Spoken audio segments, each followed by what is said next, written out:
I, Robert Gabriel Mugabe.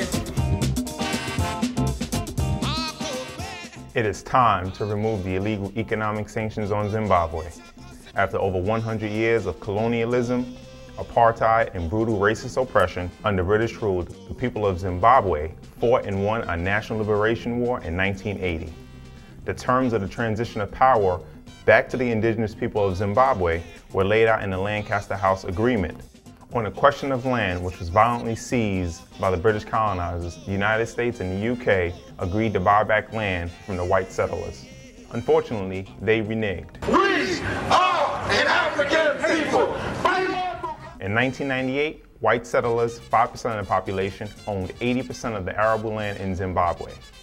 The indigenous people of Zimbabwe intensified their demand to reclaim their stolen land, and the Zimbabwean government implemented the land reform policy in 2000. In response, the UK and US and their allies imposed severe and illegal economic sanctions. Sanctions were officially declared against Zimbabwe in 2001 after the enactment of ZEDERA, the so-called Zimbabwe Democracy and Economic Recovery Act. The act officially authorized the United States to use its veto power to make the multilateral lending agencies, IMF, World Bank, and African Development Bank, stifle President Mugabe's effort to get credit. This meant that not only were efforts to get new money necessary for development stifled, but efforts to restructure existing loans were also nipped in the bud. All of this was sparked by President Mugabe's having responded in 1999 to the people's demand to reclaim their stolen land. Economic sanctions are a weapon of war. Sanctions kill people. Like weapons of war, sanctions are usually used in excess against and among poor and black nations. Like weapons of war, sanctions are killing the poorest and most vulnerable people on the planet, children. Sanctions, like wars, have historically been used to attempt regime change. We have examples: Chile, Cuba, Iraq. Zimbabwe is no different. Since the cholera outbreak in Zimbabwe in 2009, over 67,000 people have been sickened and over 4,000 have died. Cholera is totally preventable. All you have to do to prevent cholera is have clean water.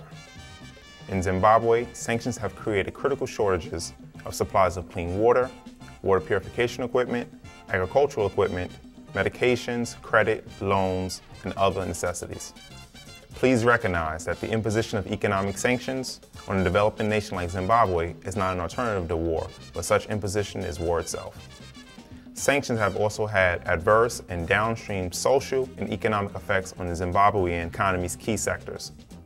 Most of these effects have manifested themselves in shortages of foreign currency, resulting in the country accumulating external payment arrears and failing to import critical supplies. Multilateral financial institutions, IMF, World Bank, have imposed sanctions on Zimbabwe in the following ways: suspension of balance of payment support, suspension of technical assistance, suspension of voting and related rights to IMF, and declaration of ineligibility to access fund resources. Sanctions imposed by the United States, Britain, and their allies is estimated to have cost the Zimbabwe economy over $42 billion and estimated to have compressed the economy by over 40% in the past 13 years. Economies don't scream, people scream. In the eyes of our people, the sanctions constitute a form of hostility and violence against them. And what better way to make people scream to negatively impact their food, education, health, shelter, and safety? Zimbabwean sanctions are siege warfare and a weapon of mass destruction imposed illegally by the United States and their Western allies. President Obama can end the sanctions with the stroke of a pen. End the sanctions now.